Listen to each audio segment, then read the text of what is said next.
mo pa ka bend back kasi mawala na ka king frame. Yan. Okay, so anyway, how about you? Baka that's how you do it. Technical difficulties. Sorry. Joke lang. So, yan. Actually, super different perspective on your expectation. Kasi ikaw talagang alam mo na mag-aaral ako mabuti. Goal-oriented. Oo, may goal ka eh. Uh-huh. So ako, definitely goal ko din graduate. Yung pangarap ng airpad ko yun eh, ng magulang ko yun eh. Pero entering college, siguro it's God's plan na pumasok ako sa AUF. Kasi ang expectation ko talaga is mag-aaral ako sa UST eh. So hindi ako nag-apply ng Ateneo, hindi ako try pumasok sa UP or whatnot. Gusto nga tatay ko sa UP eh. Oh. Sabi ko, ba gusto ba maging aktivista? Anyways, so nag-AUF ako because number one, aircon ng school, sobrang babaw. Pangalawa, maraming maganda daw na babae. Which mukhang totoo naman. And may mga kilala ko na from Don Bosco nag-AUF. So may nasumasayaw. Okay. So dancing is part of it. Oh yeah. So yun yung naging factor bakit ako AUF. So the dance means like you're expecting to have the opportunity to perform. Yes. Okay. Hindi ako nag-expect na maging scholar, no? Pero later on, ma-share ko, let's dig deep sa pagiging AUF dance troupe natin. But basically, yan yung naging factors eh. Main part is yung aircon and yung dancing talaga eh. Kasi hindi ko pangarap magtrabaho sa opisina. I just wanted to dance. Yun talaga yan. And the reason why I took up marketing, no? Gusto ko talaga architect eh. Kaya ako mag-UST. Kasi parang pag naging architect ka, tas galing ka sa sikat na school, parang top ka na agad sa resume nun eh. Diba? Parang anong tawag mo nun? Eye catcher. Parang shortlisted ka automatically if you came from the top school. Yeah, Diba? I mean, sadly, that's the reality. Kaya nga. No. Diba? So, that's one part of it. Pero since hindi ako nag-UST, sabi ng tatay ko, if you want to be practical, sabi niya, ako I end up sales, sa sales na career, even graduate ako ng engineering. So, that's why I took up marketing. Rings a bell, tag mo ito, laging matunog ang marketing nung time na yun. Yes, sobra. So, nag-marketing na lang ako. And actually, hindi ko alam ang expect ko nung college kasi I was so used to have all boys na kaklase. Ay, oo nga. Yes. So, hindi ako proud sabihin na excited akong makamit ng mga babae na kaklase. Parang uhaw na uhaw eh. No? Hindi naman. Pero it's very unusual on my part. It was your life for 4 years. So yes. It's given to be excited naman. Yes. So, sanay ako sa bardagulan talaga sa classroom. Diba? And may mga babae na magbibisnes sa Don Bosco nun eh. Pero every special occasion lang. So, yan. Going through, entering college, parang medyo broad. Parang I was playing it by ear. Okay. Parang gano'n. Tayo na lalim. Ito magmura. Sorry. So, yun yung expectation ko. No, and then, eventually, yun nga, naalala ko yung time na nagpapakilala tayo. I think kaklase kita sa English ata nun, no? English subject. The first subject natin was math. Yes. Basic mathematics. Yes. General, kasi, di ba, during first year of college, general subjects lang. Marami tayong general subjects. So, sino kasing prof natin nun? Si Ma'am Bacolod. Ma'am Bacolod. No? Tama. And math was the first subject, 1 p.m. to 2 p.m. MWF. Tama. I know that. The best talaga yung schedule ko, 1 to 5 lang ako. Ikaw, 1 to 5 same lang din. Oo. Nung first year, block subject ka pa? Hindi na. Kasi, Ay, ireg ka na that direct time. na ako. Because I have some credited subjects already. Oo, tama kasi Yun. hindi kita kaklase sa buong Mm. subjects. Tama. Pero 1 to 5 lang din. Oo. Same. So, yeah. Pero, yun nga, I remember that time na pumasok ka sa classroom namin. Sabi ko, uy, may naka-long sleeve. Sabi ko, prof Parang ba? ba to? Prof ba to? Sabi ko, pero hindi. Kung prof to, aastang prof to eh. Oo. Sabi ko, and andun ako sa left side, second Yeah, row. facing the whiteboard sa left side. Ako nasa right naman ako. Parang east and west tayo na. Oo. Tapos, ang katabi ko nun, sila Oiko, sila Ian. Ian Garcia. Sila yung mga una ko naging tropa sa college. Oo. Which I least expected din. Oo. Kasi wala kang choice. Sila yung katabi mo eh. I mean, that's how it is. Pag first day of class talaga. Ang first network mo are your seatmates. Tama. No? Diba? Unless, you know May other kilala ka people na. already. Tama. Totoo yun. And yun, naging first impression ko din talaga sa'yo na seryoso eh. Very, very unexpected din talaga na magkocross yung landas natin na we grow into this relationship na brothers, I agree. magkapatid. No?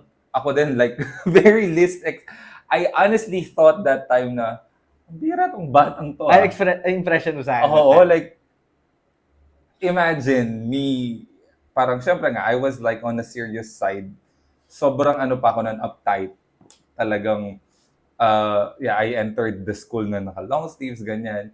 And since I was teaching, so talagang nandun ako sa side na sobrang seryoso ko sa life. Yes. Na I was boring, I have to admit. I was boring back then. Sobrang boring ko na pag may nakita akong someone na having too much fun, I find it annoying. No. So it's not a personal attack, it's like a general perspective that I had back then. So nag-stand out ka sa akin in a sense na una-una yung buhok mo. Yes! Shit! Man bun. How can I say? Usong man bun nun eh. Man bun, tapos talagang nakatali pa. Mukha ka samurai. Kasi parang, it's normalized naman yung ganong hairstyle. Uso yun before eh. Oh, At that time, uso yun eh. Pero I was not expecting it to see inside a classroom. To be fair. Hindi, context lang para kasi sa Don Bosco, may yan eh, haircut na restriction. So, dapat barber's cut lang yan. Oo, di ba? Bawal. I mean, bawal lang mahabang buhok, bawal lang kalbo, I barber's think most cut lang. high schools naman are very strict when it comes to the grooming ng male students. Super nasad lang ako kasi the year before na pumasok ako ng Don Bosco, pwedeng mohawk. Doon na. Tapos yung sa akin na, Longyo, wala naman ang balat sa puwet, pero barber's cut na lang. So that's why naka-man-ban ako nun. You were excited for the freedom? Super. Super. Okay. But on my perspective, it was like it was a screaming image of a kid who's like, doesn't care about whatever or whoever. Parang ito yung sa pamilya, ito yung problematic child eh, no? Sadly, oo. Yun yung itsura ko din eh, no? Kasi, I mean, the hair, tapos, yun nga, parang we started introducing ourselves, ganon. And then there you are, parang with that look, with that tone of voice, kasi mas pitchy pa yung boses mo that time. So, tsaka, bibo pa ako nun eh. So, parang energetic ko eh. Lahat ata pinupuntahan mo. Hindi, tsaka lahat ginagago ko din na. Hindi naman literal, pero hindi ako yung most behaved. You were fooling around. Yun tama. And I have to confirm din na feeling ko seryoso ko kasi hindi ako nilalapitan ng taong to. Yung ganon. So, imagine seeing that kid with high energy, ganon. Tapos, introducing himself as like a religious kid or a religious guy. Yes. Parang sabi ko, parang magbigay ka ng isang word to describe yourself. Yeah. And out of all words, parang, alam mo yun, that's the least expected word that I thought you would use to describe yourself. Kasi, dude, Don Bosco, Catholic school. So, lumaki. Di ko alam ba't naisip ko yun. Kasi, throughout the year, nagdadasal, nagmamas, nagcha-chapel once a week, nagmamas kayo. So, Nung bata ako, I grew up in a church din. Mhm. And di ko alam, parang siguro yun na start ng rebellious stage ko. So, hindi ko alam, naisip ko din talaga na isang religious. Kasi lagi akong may rosaryo. 2 rosaryo ko noon. Sa Don Bosco, lagi ako may rosaryo. So natatandaan ko, first day of classes, I have my Don Bosco ID, Bosconian ID sa akin, which is my rosary. Pero hindi ako Catholic pero I always have a rosary in me. Parang sanayin ko na lang. Wala mawawala. So 2 rosaryo ko, isa sa bulsa, isa sa bracelet. Okay. Kaya nasabi. So yun, parang imagine with all of those combination sa first encounter, parang I would never associate myself to this kid. Not even a person. I was thinking yung word na bata talaga. Kasi nga, well, obviously, I was 4 years older than the majority of the people. So, parang, ay, grabe tong batang to. Parang, feeling ko ito yung magiging sakit ng ulo sa classroom, ganun. Like, highlighted kasi talaga. So yun, I mean, that was the expectation I had, or the first encounter. Tapos, yun nga, parang, eventually, if I have to probably point a time where we came across each other on a very personal level, not in a group setting, is when, kailan ba? When I reach out if you want to dance for the culturals. Yes. Kaso, hindi ako kasama sa initial roster. Yes. Parang nandun. May nag-back out. You were part of the waiting list. Pero beforehand kasi nun, we had the General Assembly, PJ Ma. Hindi pa ako dancer nun sa. Pero ako doon ako una sumayaw. Okay, that was your first performance. Ang first encounter natin together was yung katutubong sayaw for Buwan ng Wika. Ikaw din ang nagpasok sa akin nun. Oo, dun nga, parang nag-reach out ako sa'yo. So when I told the officers na parang may gusto akong ipasok since may nag-back out, they were like, kailangan kasi hindi ko sinalihan yan no? Oo, parang kung gusto niyang sumali sa culturals, sama muna siya dapat sa katutubong sayaw. Alam mo, na-realize ko na ang attitude ko pala, well, alam ko naman nung bata ako, ma-attitude din ako tsaka masungit. Pero na-realize ko na ang pangit ng ugali ko sa part na yun nung yung sa Buwan ng Wika. Kasi sinadya ko talaga hindi salihan yun. Kasi ang gusto ko lang sayawin nun is yung mga hip-hop, street dance. Hindi street dance na yung mga piyesta-piyesta. Hindi. Yung kasi yung mga hip-hop na modern na sayaw. Yung pang mga 18, mga U-Pips, yan yung mga trip ko noon nung high school. Lalo na kasi yung branding din ng Don Bosco for Dancers was hip-hop. Yun ang forte ng high school niya. Shout out sa mga Intensity 8 dyan. Yung sa amin naman, I came from trade school, which was well known for folk dances. Yes. So, nung funny thing, I don't know if na-mention ko siya sa'yo, I wasn't supposed to join yung katutubong sayaw. Para ata sa grade yan Kaya kayo sumali. Ako, ganito yan. Our classmates were like the majority of the line-up. Sina Ali, sina Abby, ganyan. Si Chrissy, si Janica. Yes. So, tinanong ako ni Ali if mag-duty ako ng Saturday since I was a working student. Tas kasi daw may rehearsal sila. So, if I could join them to help them study yung mga folk dances. Kasi ata malilate. As far as I know, malilate nun yung choreographer. So, parang sabi ni Ali, Kuya, pwedeng pa help kami mag-warm up, ganyan. If naka-duty naman daw ako. And I was on duty. So parang, sige, wala naman mawawala. Pumunta ako sa rehearsal room nila, which like 5th floor ata ng PS. Pagdating ko doon, wala talaga yung choreographer. Tapos sabi ko, ayoko makialam kasi nga, in respect. Pero sinabi nga, mabait, sobrang bait ng dalawang choreographer. Sabi nila, like, very friendly. Tapos natutuwa sila pag we have the initiative to start rehearsing. So dahil sinabi nila yon, tapos somehow nakikita ko na rin si Mama Ram sa AUF. So, nakikita ko din naman na mabait siya. So, I was like, okay, sige, tulungan ko kayo mag-warm up. So, yun. Kasi it was your Oo, it was my forte, like how many years kong ginagawa. So, sabi ko, okay, let's do the stretching. Tapos, after nung stretch, yung proper stretching talaga for folk dances, ang tinuro ko sa kanila. And then, fast forward, so basically, I made them do the basics. Like, warm up, corners, lahat talaga, as in lahat. Tapos, i-perform nyo yung naturo na sa inyo, ganyan.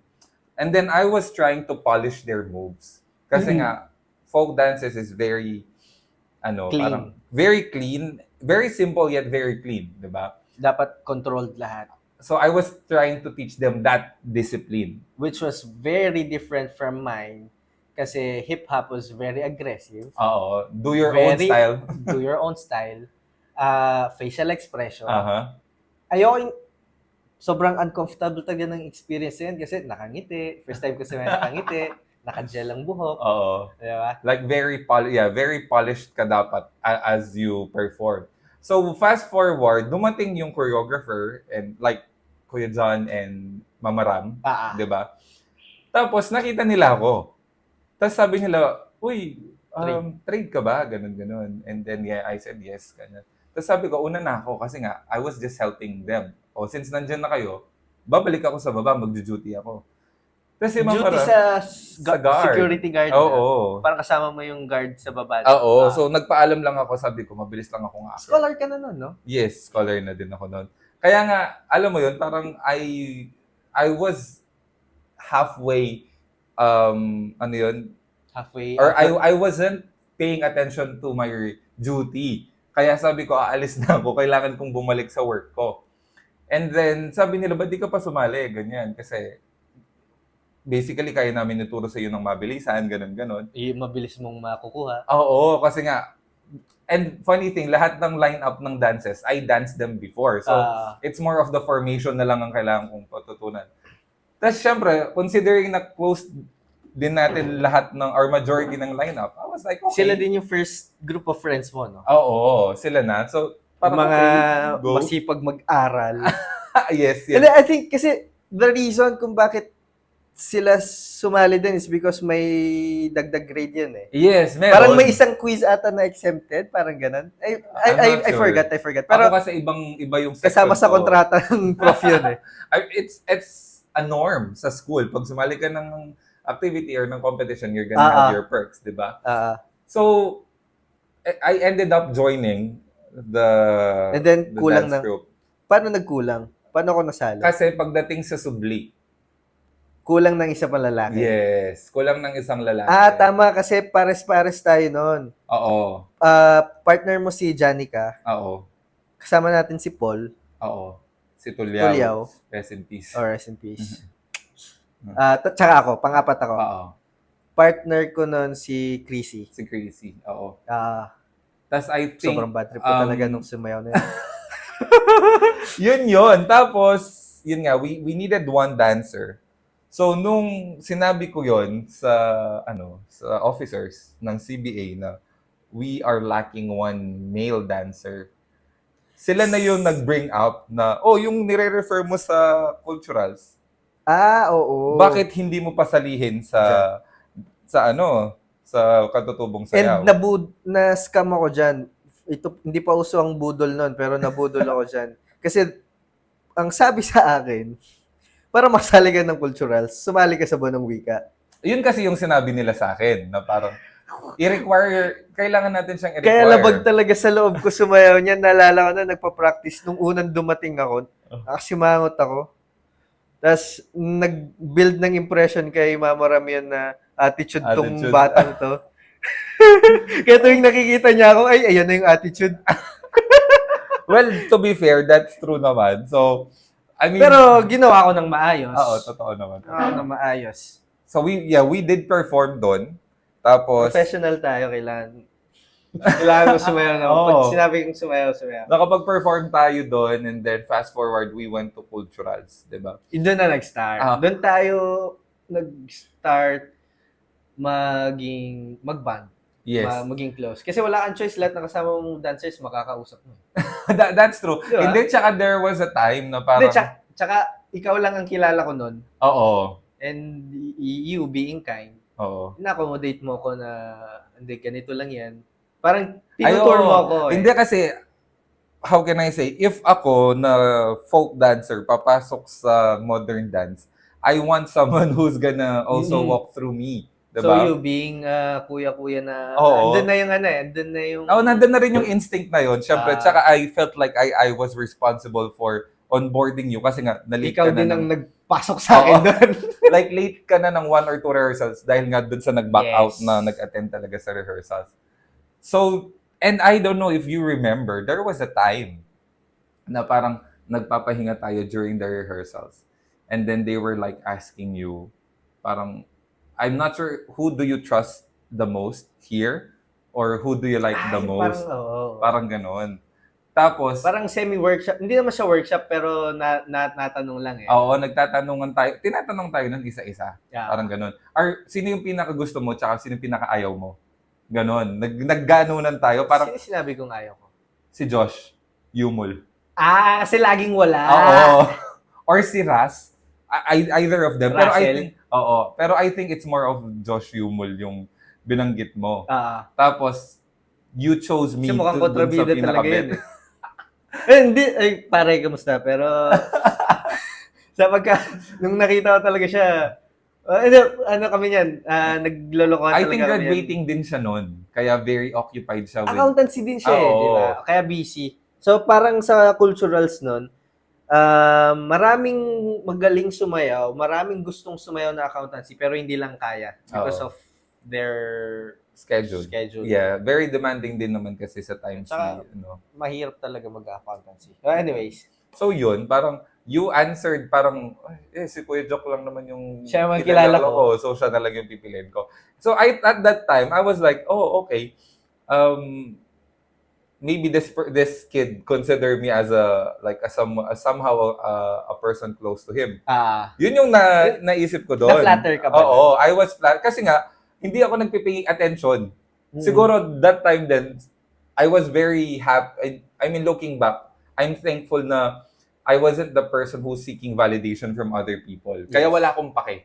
Parang wala akong pake kung sinong pipiliin mo. Ganun talaga, parang pipiliin niya yung iba and I wouldn't mind. Pati sa ibang tao, kung sino yung pipiliin nila, I don't care. Pero ba't ka ba nag-culturals? Paano mo ba nalaman yun? Oo nga, no? Hindi, ganito. I've been watching culturals gets. way back before pa ako pumasok ng AUF. Kasi sa SM sila nagpa-perform. Yes. Tsaka someone who graduated from trade school na dancer, lahat ng mga kabatch kong dancer na papasok ng AUF, matik sumasali ng culturals. Ganun. Oo, kasi nga, it was a contemporary dance competition, which was our forte. Yes. So, lahat talaga ng kakilala kong dancer na hindi scholar, nag-cultural sila. So, I was there yearly watching and supporting my friends. So, parang, okay, pag mag-aaral na ako ng AU, parang maybe I can join. So, yun, sakto, nag-announce. That's why you joined. Tapos si Mampay, I was invited personally by the dean. And at that time, I couldn't say na kilala niya na ako. I wasn't Jock yet.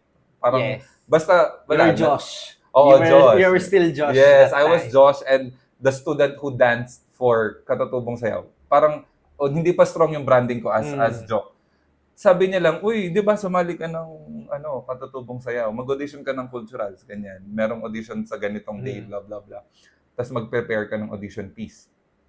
So ako parang, ito na yung culturals na gusto kong salihin. Tapos in-invite pa ako ng dean. So I'm like, okay, I was like eager to join. Funny thing was, hindi ako nag-prepare ng audition dance. Nag-impromptu ako. So graduate ka na. Oo, ganun lang. And I don't know, I just felt like it was an opportunity that I didn't want to miss. No, kung hindi ako makukuha, at least I audition. You try. Oo, parang gano'n. Which is again, very different from me at that time. Kasi, di ba, yun nga, one factor ba't nag-AUF is because I just wanted to dance. Di ba? And my first dance was the most MOS, Marketers on Stage. Yes, CBA General Assembly. Yes. So, under PJ Matayo nun. So, of course, modern na sayaw, sumali ako. No? And then, yun, dun si Crazy si Crazy ang kaklase natin nakasama ko dun. So siya yung pagka after class, maghihintay kami sa sa baba, no, or kung saan ako pupunta, tapos practice kami. Actually, kasama pa si si Tubig. Si Andre. Bacani. Kasi hindi ka na siya. Tapos, ayan, parang sinali nila ako, and then sinalpak nila ako sa part na kasama sila Aljon, which is from Don Bosco din. And then sila Kuya Jade, Kuya Aljon, sino pa ba? Sila Carlo. Si Carlo. Which I end up being best friends with then during my college, latter part ng college. So, yun lang yung mga gusto kong salihan na sayaw nun. Diba, again, very different perspective, different expectations on you, from you na entering college. Actually, siguro ang expectation ko nga siguro nung college was, alam mo yung Project X? Kasi, di ba, we had so much freedom during our college. Yes, so, gusto ko lang maranasan magbulakbol. Kasi I grew up being on a, hindi naman boxed, pero on a well-guided household. Conservative. Parang conservative. Parang gano'n. So, I grew up washing the dishes, cooking for myself. Diba? Parang by the book ka ba siya? Exactly. No? And then, subukan ko magbulakbol nung college. Kaya yun lang yung trip ko noon. And then, I ended up joining the General Assembly. And then, nabudol nga ako. Sabi ko, sige, I'll give it a try. Yun yung I'll give the culturals a try para naman maiba. Yes. So, saka pinakamalaking dance, I think yun ata yung na-market mo sa akin. Na pinakamalaki which is true. It's not a lie na totoo naman na pinakamalaking dance competition siya sa I was sold nung sinabi mo yun na buong university. Sige, sali ako para makilala ako bilang dancer ng mga Yes. Kasi si Leomar, modern dancer din yan. Pero nandun siya. Yes. And Jack was there as well. So sige, I'll join. So pero again, nabudol nga ako, sumali ako ng Buwan ng Wika. Kaya Buwan ng Wika, super sama ng loob ko. I think the only time na ngumiti ako was the performance itself. Yeah, I remember. So, pero you were rehearsing anyway, so yes. Yun lang naman yung requirement sa mga dancers. So, ayun nga. So, on the culturals level, doon na tayo nag-start ng magkakilala, and then... Doon din kasi na-break yung doon din na-break yung mindset pagka-stiff ko. Na nagkaroon ng very deep connection with the co-dancers. Because you had a group of friends na. Na you started going out na din. Tsaka we usually hang out even before or after rehearsals na. 'Di ba? After culturals. Di ba? So yun na nga. After culturals, doon na tayo mas naging close eh. Kasi nung nag-dorm na tayo. So actually ito na yung next phase actually. So yun nga, naging close tayo sa culturals kasi as a team, as a group, pumupunta tayo sa inyo. Na the night before ng culturals, natulog tayo sa inyo. Alam mo, ganun ako nun. Ganun ako, if friendship has a honeymoon stage, sobrang intense ng pagka-honeymoon stage ko sa mga cultural people. Kaya sobrang lang din sobrang natin lang kasi, chill group. Before pumasok, magkakasama na. Diba? After school, magkakasama pa rin. So, even weekends magkakasama, di ba? Tapos yes. after mag-rehearse, we even have the energy to hang out. Dun napapadalas na yung pag-inom. Tsaka ako, from someone who's very uptight, I ended up inviting the whole group sa bahay. Yes. Ganun ka-bata. Wala pa yung sapatos ni Leomar. Hindi ko malimutan yun eh. Ay, grabe talaga yung turnaround ng mindset ko that time. Like from someone who doesn't want to make friends, tapos to a person who loves to invite his friends at home. Na feeling ko hindi enough yung 1 week pag walang hangout. And doon din nag-iba yung group of friends ko at that time. Culturals. Kasi culturals, lalo na nung na pull out na. Oo. Kasi hindi na ako nakakasama kila Oiko. Oo. Pag after culturals, wala na, parang out of place na ako ulit eh. Oo. Diba? Kasi nga parang it's a new beginning ulit. you couldn't hang out with your with your previous circle. And then naman, parang no bad blood naman with them. Oo. 'Di ba? Parang they were able to, yung classmates natin were able to establish a bond na alam mo yun, na hindi ka kasama. So somehow for lack of better term, parang you felt left out. Yes, that's diba? totoo naman. Did you felt the same way? Yes, kasi parang it was unintentional naman. 'Di ba? Kasi no one wanted that to happen. We were occupied with other things, 'di ba? Kasi sila yun na yung main circle nila, yun yung main group nila in school.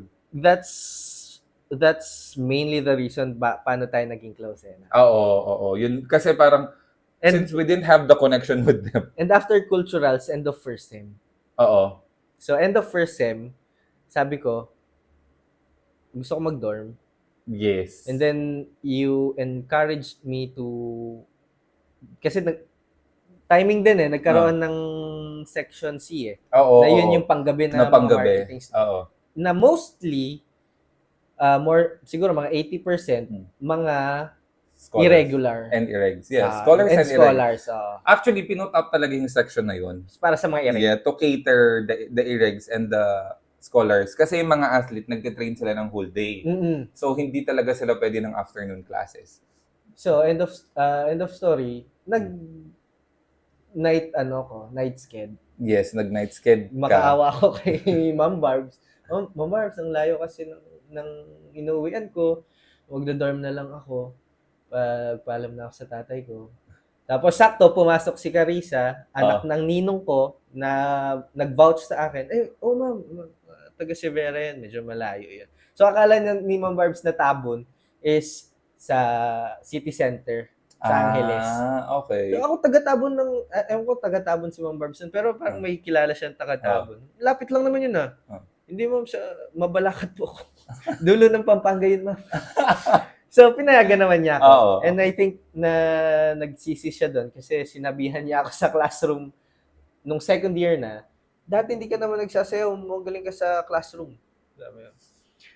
Kasi nga, wala akong plan magtrabaho sa opisina. Mm-hmm. So, I focused during my college life sa pagsasayaw.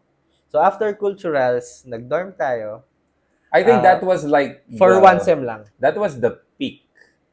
Yes. For me, that was... Kasi magkaklase tayo almost all eh. Oo. Parang hindi kita kaklase sa ilang subjects ng dalawa. I mean, we can be classmates, pero the fact that we live together. Diba? Kasi sa school, alam mo naman ako, pag nag-aaral ako. Diba? Parang, yes, we sit next to each other, pero pag nagsasalita na yung prof, like somehow I could say na maganda naman na na style natin. When we are inside the classroom, we study. And parang kinat off natin si Leomar kasi dapat I was parang magiging dormmate ko dapat si Leomar eh. Oo. Pero dahil kaklase kita sa almost all ng subjects. Sige, sabi ko ay joke na lang para mas maayos. Kasi si Leomar yung dorm niya talaga noon. Kasi 'di ba tumatambay sa dorm niya noon? Doon kami tumatambay. Kami nila Tay. Yung chunk of cultural people, nagkaroon kami dahil CBA lahat and then tugma-tugma kaming schedule. Ikaw that time, ireg ka nun. So, kami nag-stick together hanggang second year kasi fourth year na sila Tay na second year. So, until second year, sila yung naging group of friends ko. And then, second year, wala na akong group of friends. Kasi nga nag-graduate na sila. Doon naman ako naging close kila Patdo, kila Chrissy, kila yun na, yes, yung the Bibo group of the other section. And at that time, ang mga kaklas, ikaw, diverse na ang ano mo nun eh. Marami ka na, complex na yung schedule ko din nun. Mabilis nag-grow yung connections mo nun eh. As an ireg. Because of, dahil, yun nga, Being Naging ireg, ireg ka. tapos officer, tapos active student. So, ako that time, dancer lang talaga. Yun lang. And second year, sumali na ako ng AUF dance troupe. yes. Ay, oo. So kasi I was so, Na-expose din kasi tayo. Like, the people we dance with Like sa cultural marketing studies. level. Yes, sila, Diba? Ate Nika, Kasi si Kuya sila, Jay. they were allowed to perform, di ba, pag department lang. Tapos, syempre, parang, it's normal for them to recruit future dancers.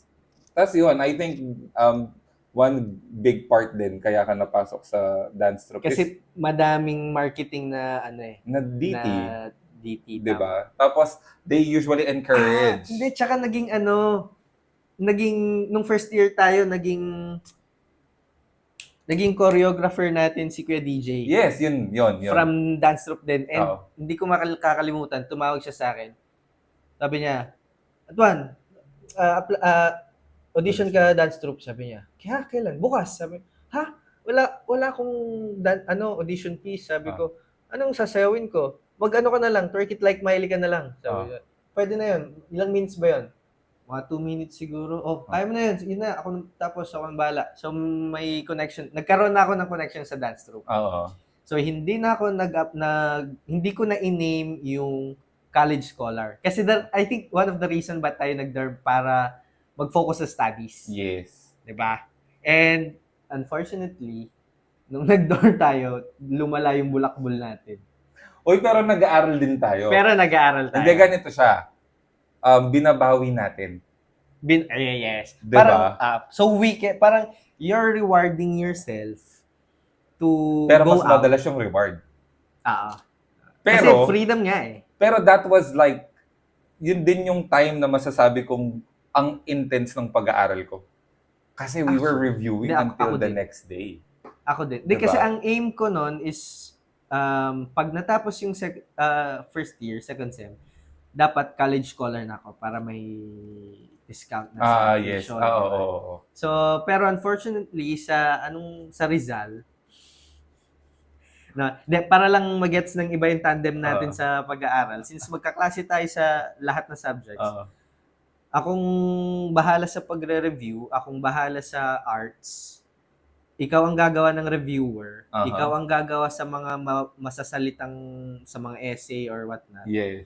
Ako doon sa may artwork. Kasi, let's just say you are on the artistic side, tapos ako yung sa book-based side na outputs. And then, pag magre-review, kasi hindi ako gumagawa ng reviewer kasi kaya kong mag-review ng 5 minutes before. So, si Kuya Jock, pag nasa duty, gumagawa ng reviewer, or the night before, babasahin ko na yung libro, may memorize ko na, magkakape kami somewhere else na McDo, libre. Shoutout sa McDo, that big. Kung uso siguro yung sponsor nun, no? Na-sponsor na ako. Well, anyways, going back, yun nga, magre-review na ako, lalo na yung Rizal, kasi si Sir Pulintan, sobrang by the book. Yes, very. So very ako, much. minemorize ko lahat ng chapters, lahat ng key points, na minemorize ko, and then i-feed ko na lang sa'yo. Bago mag-exam. Yes. And during exam. During exam. So yun ang hindi alam ng So basically, teacher's pet kami ng second sem. Kaming tatlo nila Jerome. Kasi kasama din natin siya sa Dartmouth. Teacher's pet kaming tatlo. And then, tandem kami ni Kuya Jock talaga sa bawat exam. So, kasi ikaw, dahil naka-duty ka, papasok ka ng maaga, punta ka sa classroom ng maaga to save seats sa harap. Yes. And then ako, uupo na lang. Uupo ka na lang. Aabot yung reviewer, babalik ko sa'yo, alam ko na, kakalbit ka na lang. That was really... kakalbit ka na lang. Hindi kasi talaga ako magaling sa memorization. That's my weakness. Bigyan mo ko ng theoretical exam, problem solving, sige, okay ako. Wag mo lang akong bigyan ng memorization. Kakalbit ka na. Sabi ko nga nung tumanda na ako, kaya ko pala magbuhat ng Hindi, I think kaya din nung latter part na ng college life natin, naging ako, leader ng thesis. Oo. Kasi akala nila matalino ako. You are capable. You don't have to be smart lang. Hindi, I know how to work my way around. Oo. Diba? Kasi I have a different priority at that time eh. Pag sasayaw talagang priority ko eh. Oo. Diba? Second year studies. Basta as long as pumapasa lang ako, wala akong line of 7, okay na ako. Kinakaya mo naman. Oo, nagla-line of 9 pa nga eh. Pero nung after second year, hindi na tayo magkaklase. Sobrang super mixed watak up na yung schedule. Sobrang mixed up na din kasi ng schedule ko that time. And that time, I think that we started drifting apart. Yes. Well, hindi naman, actually parang hindi naman drifting, pero spending less time together. Tapos, we were also occupied by our different set of friends. And magkaroon din ng time na pero na nag-working student ka di ba? Oo. So, I think that was working student, tsaka, honestly, yun nga, parang ako, I was too happy to build connections with people. And I was happy doing my stuff. Yes. I was happy dancing at that time. Tsaka parang honestly, that time, I didn't also realize na I wasn't spending time with you because I was, we both did. Parang, wala lang. Busy ako dito, ganun lang. Pero, nagkikita pa rin tayo. Yes, we still spend time with each other. Parang, may times na pagka kaklase mo ako, or may subject ka na andun ako, yun yung kukunin mo. Yes, ganun naman. Basta pasok siya sa sked. Yeah. I mean, that's something that I always make sure naman whenever I prepare my sked. Parang yun yung special bond na na-built natin without us realizing at that time. Actually. Diba? Na parang we're just so excited na, pwede kong kunin subject na yan. Pasok sa sked ko yan. Sige, dyan na lang ako. Yes. Kasi, yun nga, alam na natin yung tandem natin pagka magkaklase tayo. Kasi, ayun nga, we know how to play with our strengths and weaknesses. Meron pa time na, third year ata, fourth year, kay Sir Bulario, Mark Res. Mark Res. Hindi, kay Mampayan. Sales Pro ata. Basta, Sir Bulario. Find your own group mates. All-star team. Yung Cole Aid. Cole Aid. The Cole Aid. Pinaka-proud kami doon kasi, dahil bulakbol kami ni Kuya Jock, we came up with an idea to innovate a drink na cure ng, or the help with. Hindi naman cure, pero parang to help you na, mas mabilis maka-recover sa hangover. Yes. So, nag-search kami how we can do that. So, nagkaroon kami ng buko juice with activated charcoal powder and lemon. Yeah. So, lasa siyang Pocari Sweat ngayon. And at that time, hindi siya na-appreciate ni Sir Bulario kasi kulay black. Nung tinignan niya. But when he tried it, he was so fascinated. And sobrang magic. Kasi para siyang, ang selling point namin doon is, it's a magic drink na would help you recover sa hangover mo. So, pag ininom mo siya, makikita mo, doon mo palang kasi wala siyang packaging all black eh. Wala siyang branding. Wala siyang branding. So, yung package, pagka puno siya, plain water bottle lang siya na ganyan. Na kulay black. Tapos pag inubos mo, doon makikita yung lahat ng labels. That's pati true. yung nutrition facts. Diba? Grabe yun. That's one of the best moments ng college. Masasabi kong best product innovations. Kasi everyone at that time was saying na, uy, swerte yun, nakasabit sa all-star team. Apat tayo nun eh. Si Kim, si Patdo, tsaka ikaw ako. So at that time, akala nila ako yung walang iaambag. So at the end of the project, ako pa yung second highest. Yes. Na may kasi, wala ka din choice kasi ikaw yung kinukulit ko. Tsaka props din naman kay Patdo at Kim. Tayong dalawa lang din naman talaga lagi magkasama. So pag may kailangan lang tayo sa kanila, doon na lang natin sila hindi. I mean, I remember nga, parang hiningi na lang. I mean, we met naman sa bahay, di ba? To formulate the drink. Lagi naman. Pero parang most of the time, yung mga small details na tayo na. Totoo. And yung idea na yon came from you. Binato mo sa akin. And then tweak up some suggestions. Yes. And then binalik ko sa'yo. We came up with a Oh, magic I mean, Kool-Aid. kasi we complement when it comes Sayang, to wala na. brainstorming eh. Kalkalin ko yung folder ko na yun. Tinabi ko yung folder ko ng Kool-Aid eh. Ay, talaga? Pero, ewan ko kasi naglinis ako ng kwarto recently, so baka naitapon. Ako feeling ko nasa laptop ko pa din yun. Yung luma. Kung nasisindihan pa yung laptop ko by this time. So, yun nga. Ano yun? For me, that was like the last, how can I say? Last intense encounter we had. And Kasi then, pa fourth year na tayo. Oo. Tapos and then things are, things got worse for me. Yes. So I was in a bad state at that time. We were doing thesis noon. Prior thesis, I was having signs of being tag mo doon? Hindi naman rebellious, pero I was drifting on a different way na eh. Off track. Tama. I was starting to be off track. Oo.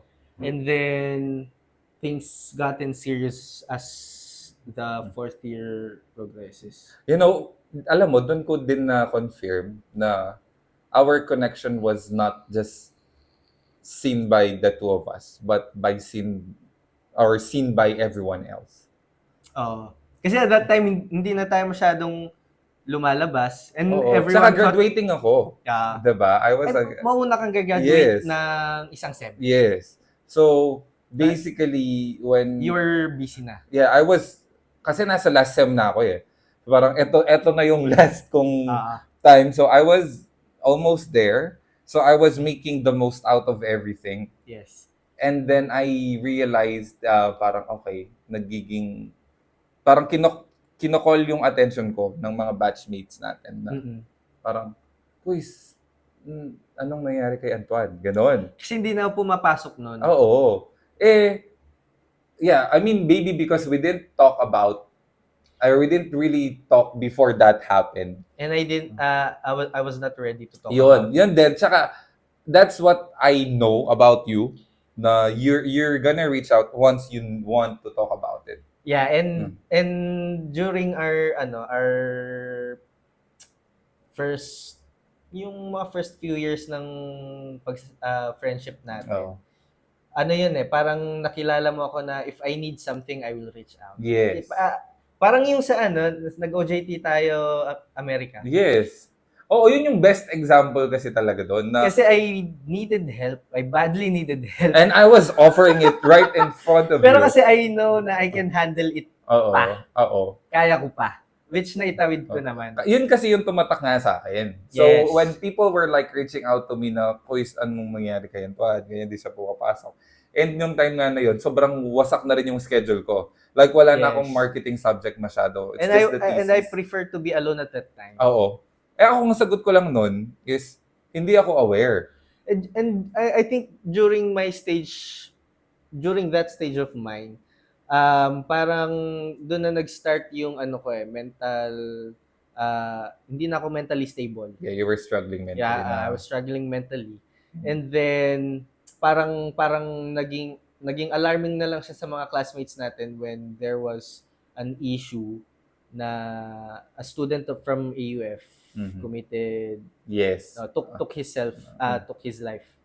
Diba? So doon lang siya naging alarming. Kasi I was mentally not stable. And you know what? I don't know, pero I don't know if we talked about it. Pero di ba kasi you were posting stories? Like parang hints. But I couldn't see those stories. Kasi I was doon naman gumana yung creative side ko na I didn't want attention. I didn't want to alarm anyone. Pero I did not know how to reach out. I didn't know how to I don't want to talk about it because I know that people would not understand it at that time. And I don't want to reach out. So pero I was in denial na I needed help, na I needed companion. So I stayed in my dorm. Kasi after natin nag-dorm ako mag-isa. After namin maging dormmates, nag-dorm ako mag-isa, which was very helpful to me. but at the same time was Destructive. very destructive. Kasi there was a time na we don't spend much time together.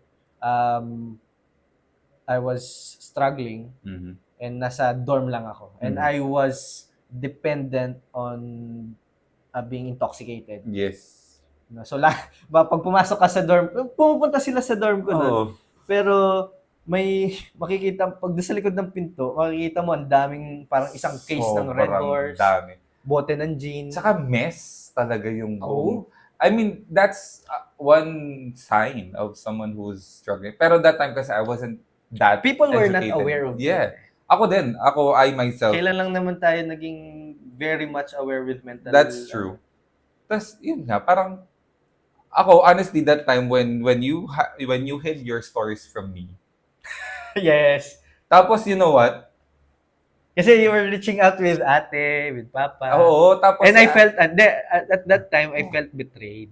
Ako naman kasi tinatanong ko, my first question with Ate Alex, if she's your stories. Hindi. Nung sinabi niyang hindi, ay, oh my gosh. Sabi ko, feeling ko naka-hide to sa mga taong kakausapin siya. That would reach out to me. Yes. And that's the reason why I did not reach out. Because, I mean, it's obvious na naka-hide sa akin, naka-hide kay Ate Alex. So, parang why would I do the thing that you didn't want, diba? So, parang, but at the same time, when, let's just say, less than 10, but almost 10, batchmates of ours reached out to me. Tapos it was getting worse and worse. Oo, tas si Ma'am Wilma na din. Like, a prof was even reaching out to me. I was so bad at communicating. Si Ma'am Wilma, other profs as well, are messaging me sa Messenger. And nasa message request lang sila. Tinatanong nila ako. Imagine, parang, papasok lang ang pagka gusto ko. Wala akong idea kung ano nangyayari. Tapos ako yung tatanungin nila. Tapos, when they sent, and this is what I felt, when they sent me the screenshot of your stories, tapos yun nga, hindi ko sila nakikita. Dumating pa sa point na ata si Crazy, kinausap ko na, parang sabihan mo ako pag merong, kahit anong story si Antoine, any type of story, kahit good yan or bad. Tapos, quiz my story siya. Tapos titignan ko yung profile mo, and then there's none. Sabi ko, ala, that time, I was like, okay, maybe I am not the ideal person to reach out as well. Pero, parang iba yung sinasabi ng mga batchmates natin na kasi whenever I'm going out then, I'm the same energetic person eh. Oo, may mask ka that time. And in short, I think to put it shortly, one of the reason why we drifted away, hindi naman drifted away, that we spent less time together was because I was struggling. Yes.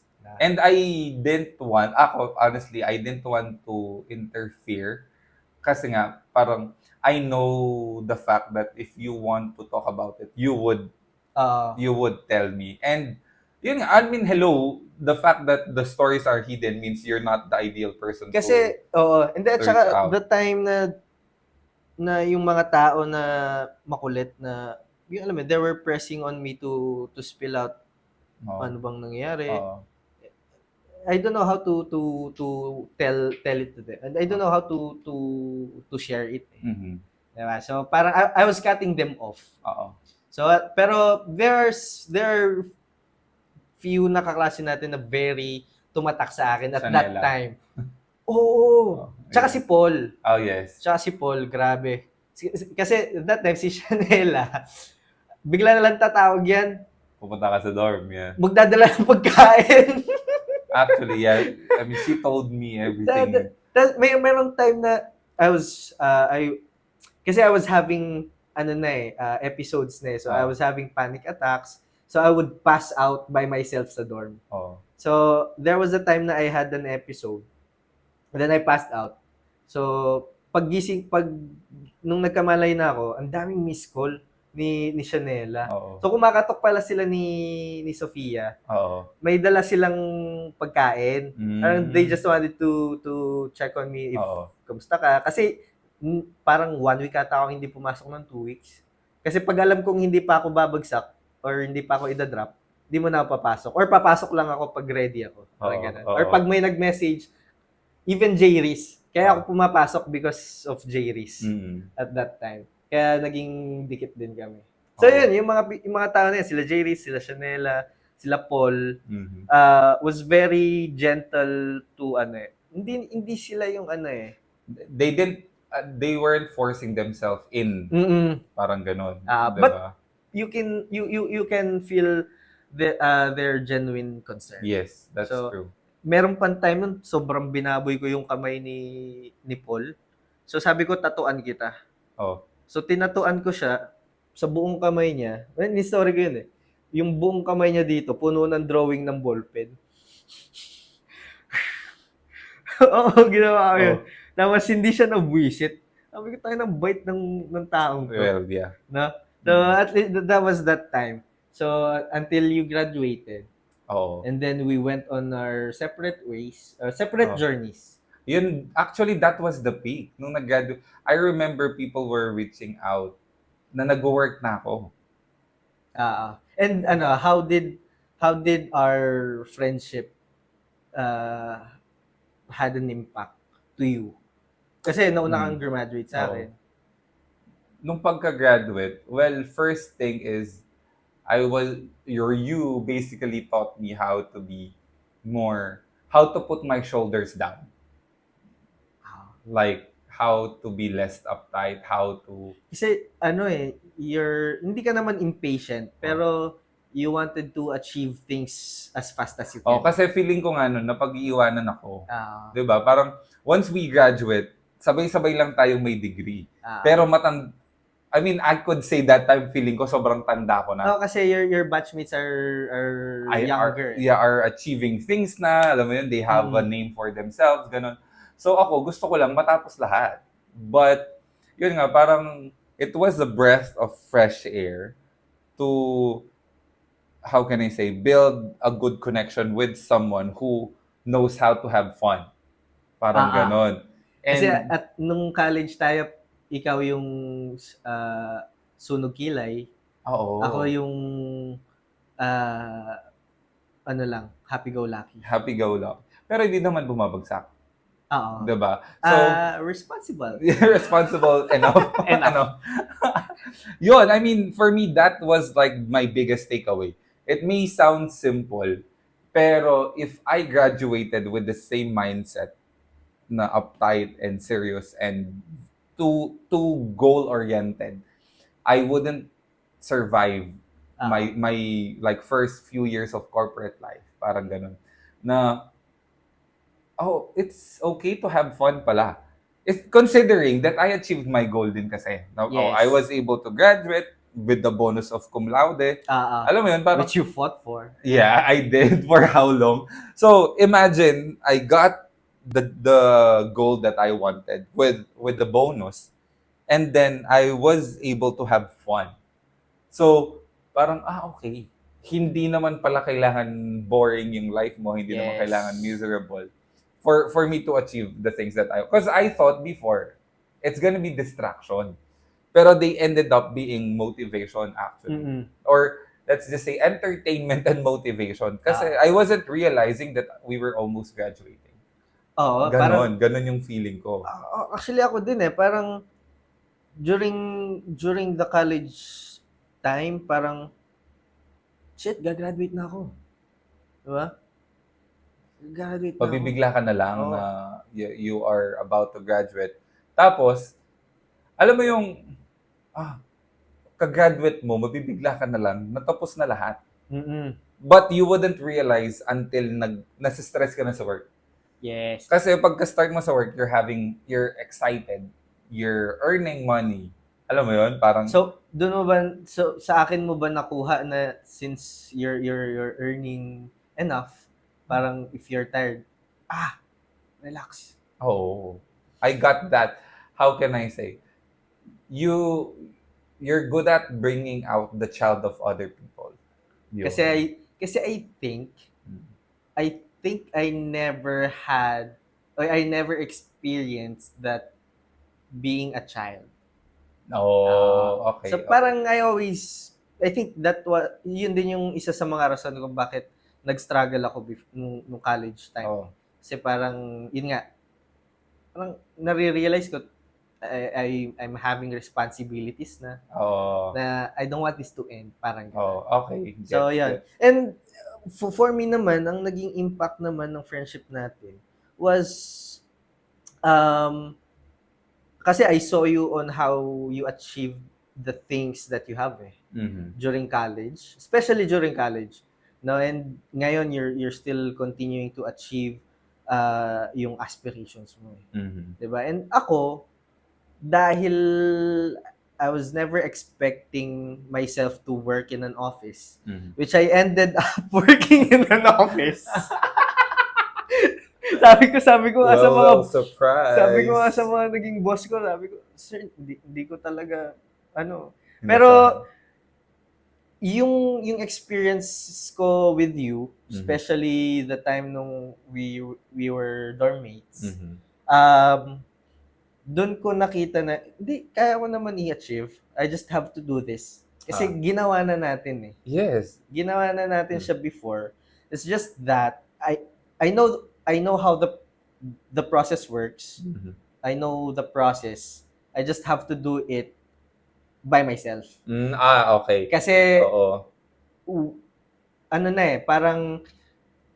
parang we're on two different journeys na. We can't be on the same journey and guide each other all the time. Tama. Hindi na pwede.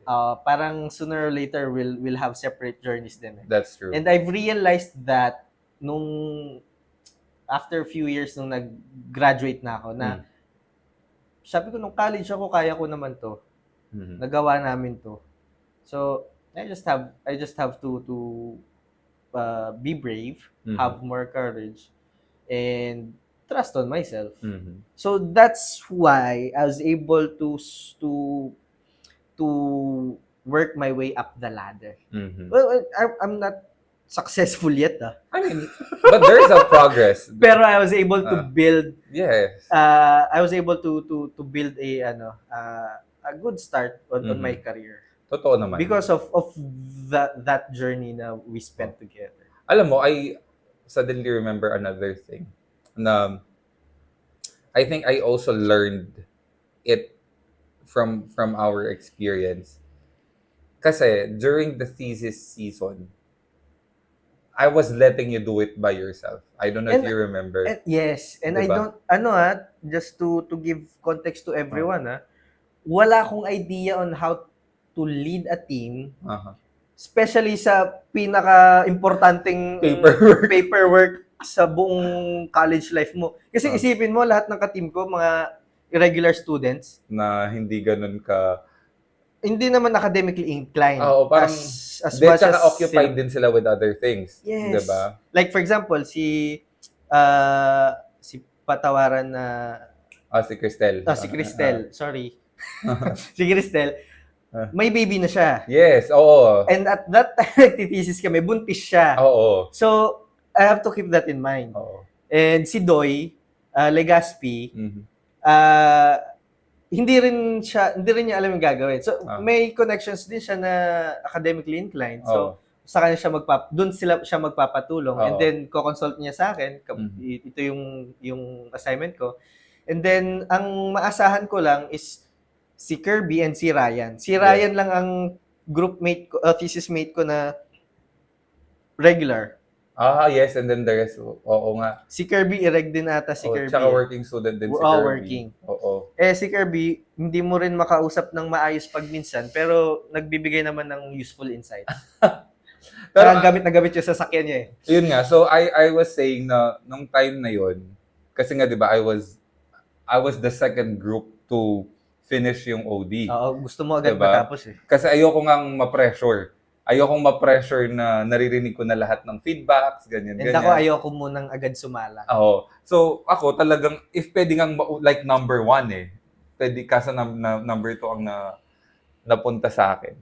Anyway, so at that time, I was letting you do your own thesis. Pero on the back of my mind, And a lot of people were like, You were concerned. oo, na parang, kuya, Kasi si ang Antoine motto ata." ng batch natin noon, no one will get left behind. Yes. And I was feeling guilty. Kasi nga parang out of all people. Ang payahayaan mo. Oo, ganon. And I was not reaching out. Oo, yun din. At the same time yun, parang I think I gave the same answer din naman kina Ali. Na, ay, hihingi naman niya ng tulong pag kailangan niya na.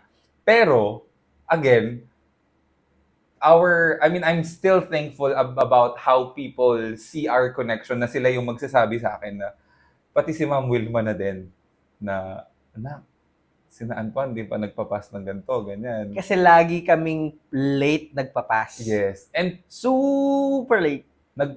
you guys had your mock defense na hindi kumpleto yung paper nyo. Oo. So, yun na yung intense na talagang kinausap na ako ni Ma'am Wilma. Mentally struggling.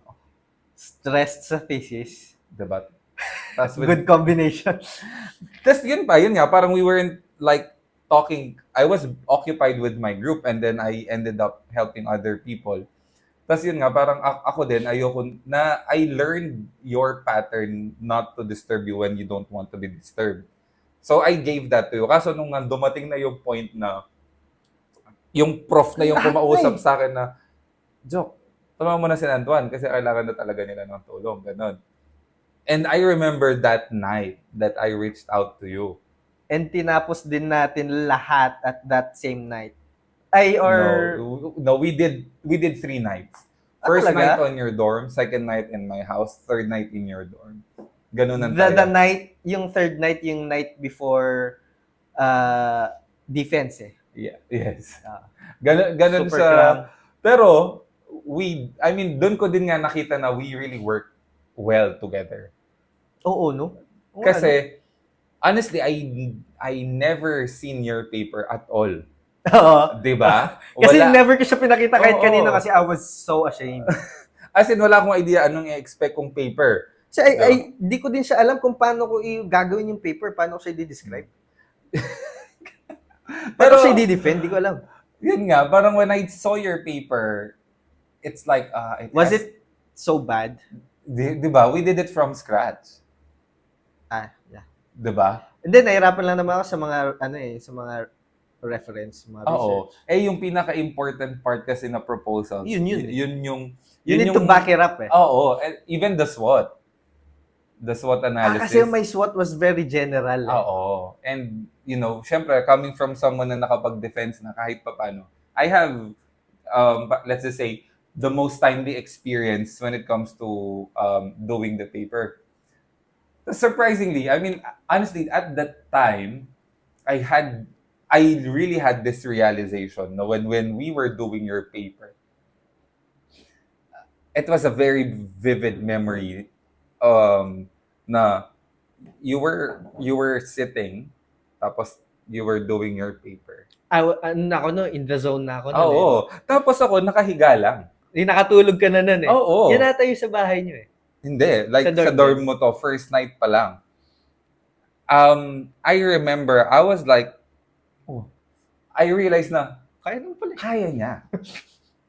But at the same time, I'm like, maybe the push just had to be coming from me and like, I don't know, company.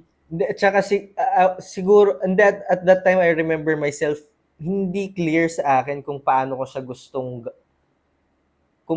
gustong buuin yung thesis namin. So it wasn't clear for me.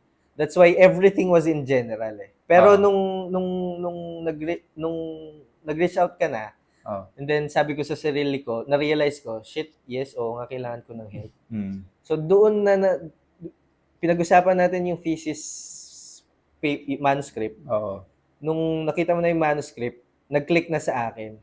On how to fix it. Okay, so okay. Alam ko na siya. Kasi nga, honestly, parang sabi ko, kaya naman pala niya. Like, I was just there laying down. And you know what? Nitong sa mga trabaho ko na, on the corporate world, ugali ko pa rin yan eh. Hindi ako nag-reach out. And when someone reaches out to me na, ganito na, ganyan. Or ito yung natin, ito yung goal, ito yung ganito, ganyan. And once na clear na sa akin kung ano yung dapat maging output or kung paano ko siya tatahiin, once nagkaroon na ako ng insights, kaya ko na siya. Parang, alam mo yun, kailangan lang mas spark yung ano ko, utak ko. Kasi, just a little push. Oo. Kasi, mental block ka talaga pagka na-stress ka eh.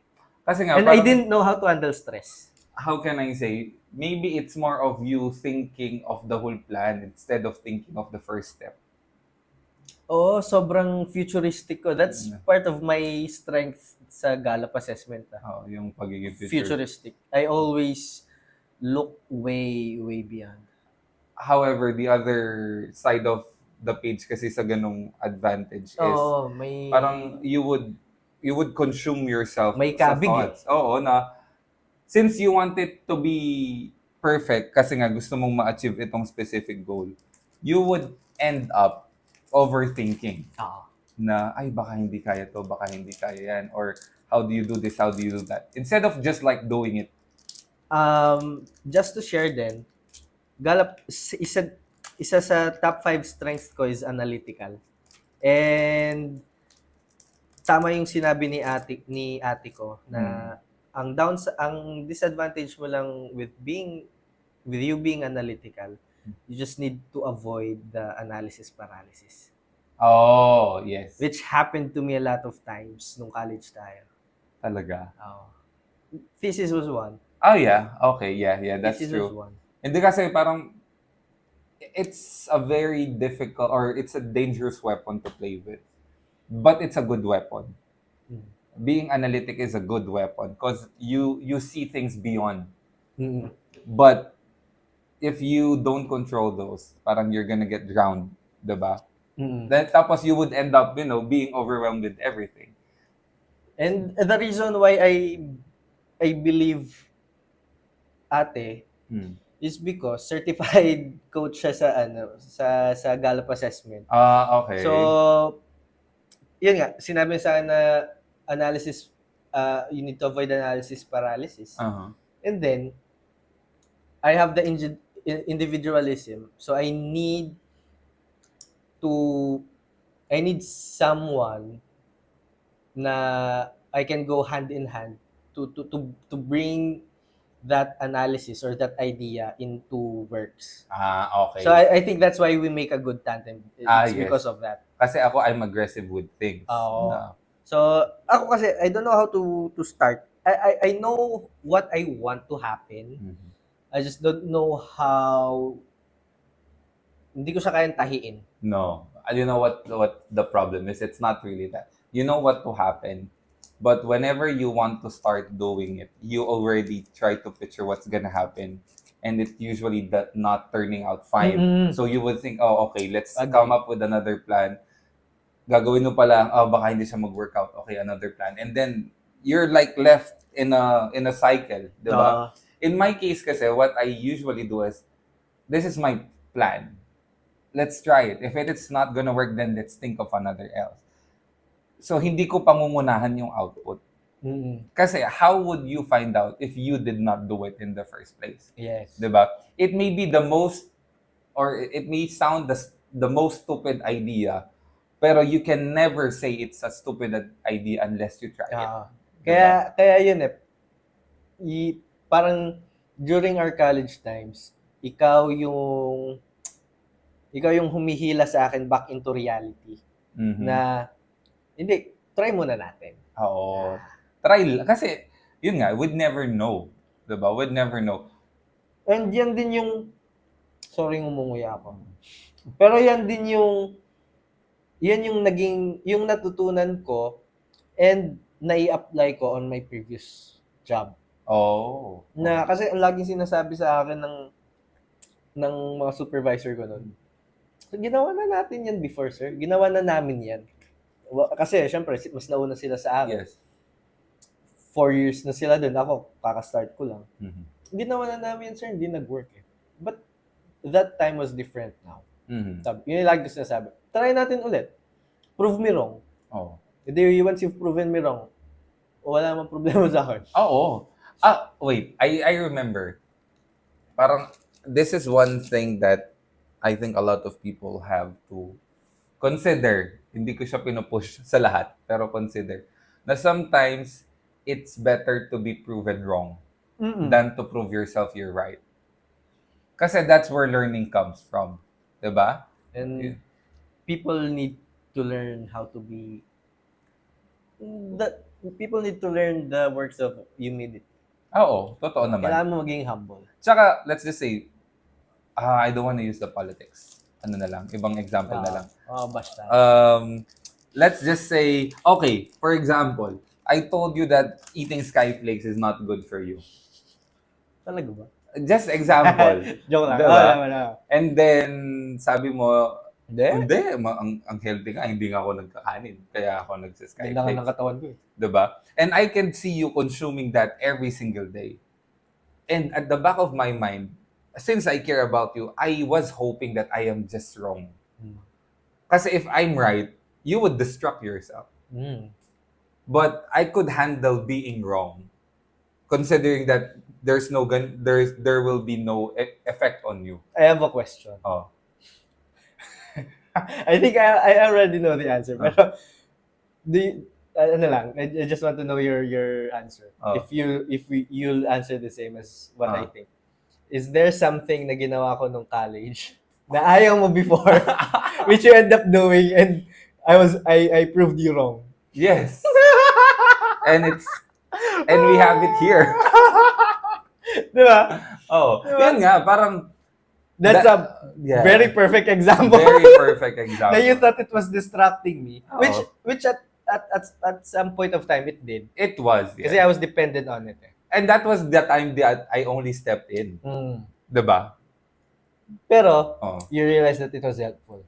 It was helpful. But I agree naman eh. Everything too much is of course, totoo harmful. naman. So, yun, I mean, for me, it's a good thing, or it's a good mindset to consider na sometimes it's better that you are wrong. Kasi nga, in that situation, mas kaya kong i-handle na mali ako. Parang, ako is mali ka. I'm sorry, I made a mistake. Yeah. Kesa tama ako, and if this is not good for your health, you would end up sick. Yes. And I wouldn't say, tingnan mo, tama ako, ngayon may sakit ka. I don't want that to happen, di ba? Oh, I'm always sumbot. Oh, so there are some situations na, yun nga, parang it would be better na you would hope na mali ka na lang. Di ba? Tama. So, with this conversation, no? Kasi I think ito lang din yung opportunity na we talked about this this journey. That's true. Parang, in detail. Oo, no? Oo. Pero I think is it safe to assume na both our expectations did not result to what we expected? Yes, parang ganito yan, expectations versus reality, di ba? Ako, my expectations was, yun nga, to get my diploma and not make any friends. Or not really not make any friends, but not be distracted. Yun yung, and at that time, I was assuming that friends can be a distraction. So, hindi naman yung ayoko ng friends, but I was considering friends as a distraction. And yun nga, eventually, I realized, and I didn't have to say it out loud because I ended up having lots of friends, like heaps of them. I cannot even remember how many groups I was in. I mean, a lot of people might think na, it's quality over quantity. And I could say that time that everyone was quality because they belong to different groups. Tapos I was an irregular student. So hindi naman pwede na, if friend ko kayo dito sa section na to, kayo lang. I need to build genuine connection in other classes that I attend to, in different organizations that I attend to, in different competitions that I attend to. So, I ended up, getting the goal that I want. Yes. But the expectations of friends being a distraction was really the other way around. Na I learned that, and looking back, I mean, I wasn't regretting for saying that na I don't have any plans to make friends. Kasi kung hindi ko din naman sinabi yun, I wouldn't feel the need to adjust. Kasi nung nakikita ko na hindi na nga talaga ako ina-approach ng mga tao, like, because I was telling them I don't want friends.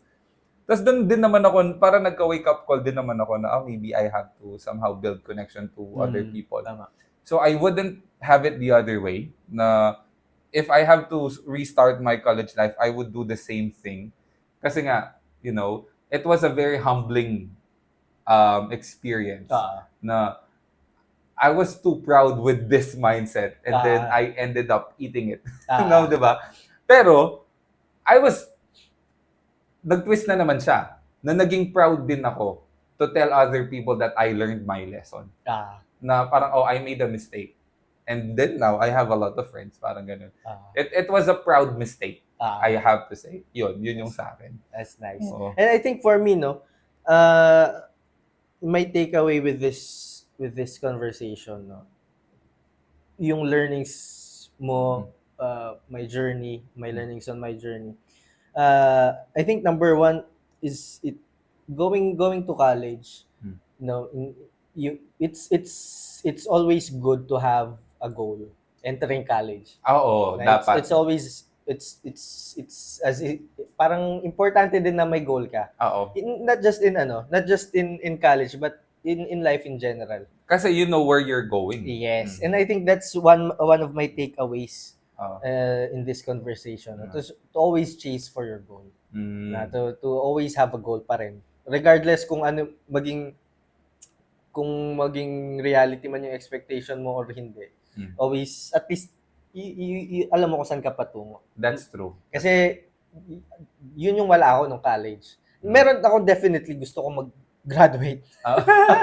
Diba? Pero ayaw magtrabaho sa opisina. But that didn't work out for me. Diba? So, parang yun eh. But right now, yun yung laging meron ako. I always have a goal. So that's my takeaway na natutunan ko on our journey together and as individually din. And secondly din siguro is don't forget to rest. Oh yes. Don't forget to rest. Kasi physically kaya mo.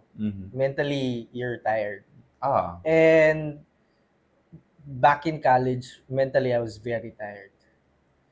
Even after I graduated, my first job I was very tired mentally, physically din.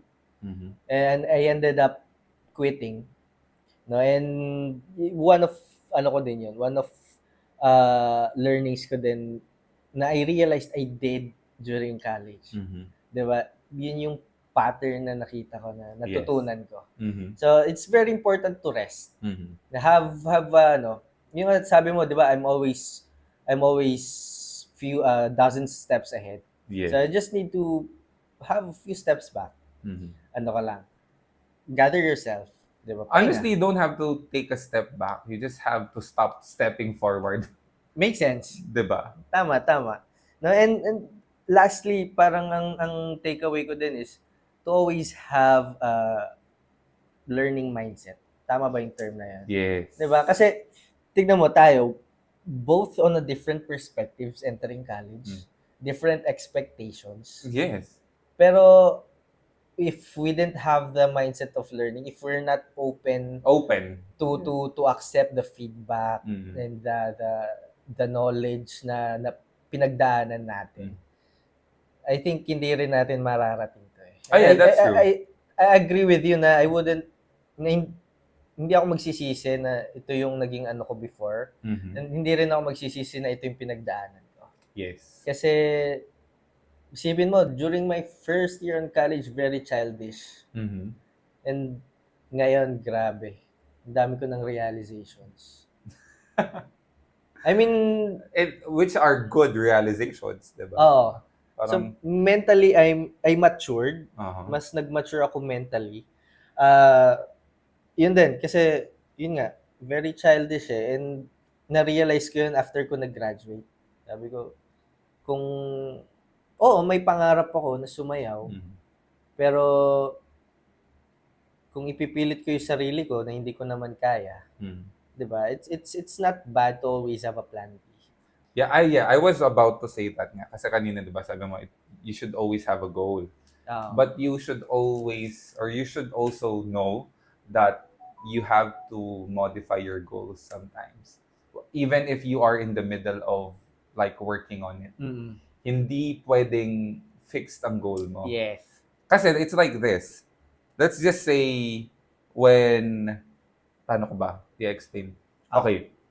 When you were, or let's use an animal na lang. A newly born cub would have this mindset na magha-hunt siya. Mag-hunt siya, let's just say, mag-hunt siya sa river kasi maraming fish doon. Just example. But as he goes through the process of learning how to hunt sa river, na-realize niya na maybe he's good at hunting birds because he can jump high. Diba? So there would be a lot of time that you have to modify your goal because you are growing at the same time. Tama. Diba? Kasi yung iba, they are too goal-oriented that they don't want to let go of their goal. Tama. Na, you know better now. So it's okay if nag-change yung goal mo. And there's nothing wrong with that. As long as you have your goal pa din naman. Kasi yung iba, takot sila mag-change ng goal because they think they failed to reach the other. And it's okay to fail. Pero ako, for me, I cannot consider it as a failure. It's just a change of goal. Na, kasi if it is fail, it means parang pagdating mo doon, hindi mo siya nagawa. Pero you chose not to do it.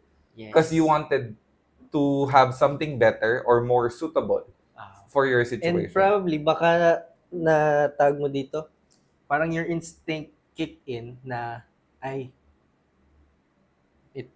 need to change my direction. Oo. Diba? And yung gut feeling mo na yan, yung instincts na yan, ako naniniwala ako dyan. Yes, that's true. So, kaya I think it's very important to have a learning mindset. Kasi kung hindi ka open sa lahat, mapapahiya ka lang. You'll end up crying by yourself. Oo, totoo yan. Tsaka, you shouldn't, parang don't be the person, don't be the know-it-all person.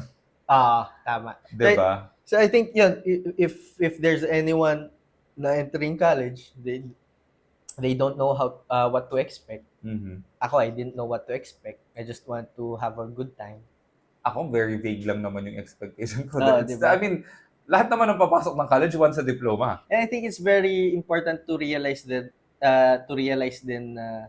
in life, most of the time, what you expect is different from the outcome. Yes. No, so kaya yun, always have humility, humble yourself. Humble yourself because you don't know everything. Yes. You don't know everything. You may think you know everything by now, but I'm gonna tell you this: you don't know everything. It's impossible. If even Google don't know everything. Yes. Diba? So I mean, for me, it's a great way to conclude the conversation by saying that learning is an ending process. Yes. It doesn't end once you graduate in college. Definitely. It actually starts. Kasi mas malaki yung learnings, mas malaki yung lesson once you graduate. And alam mong you'll have responsibilities na Iba yung pressure pag you have your responsibilities. Iba din yung learnings. Mas intense lahat. Mas intense lahat, and you cannot, I mean, you will know how to compromise depending on your priorities, on your responsibilities. So yun yung ako, I just have to maybe give this final line to conclude it is, you may think you know everything by now, but tomorrow you would realize that you didn't know everything yesterday. Wow. Ayos yun, ayos. Quote ko nga yan, tweet. Alam mo, yun ko lang naisip yun. Tweet ko nga yan. Gagawin ko lang naisip yun, natawa ako.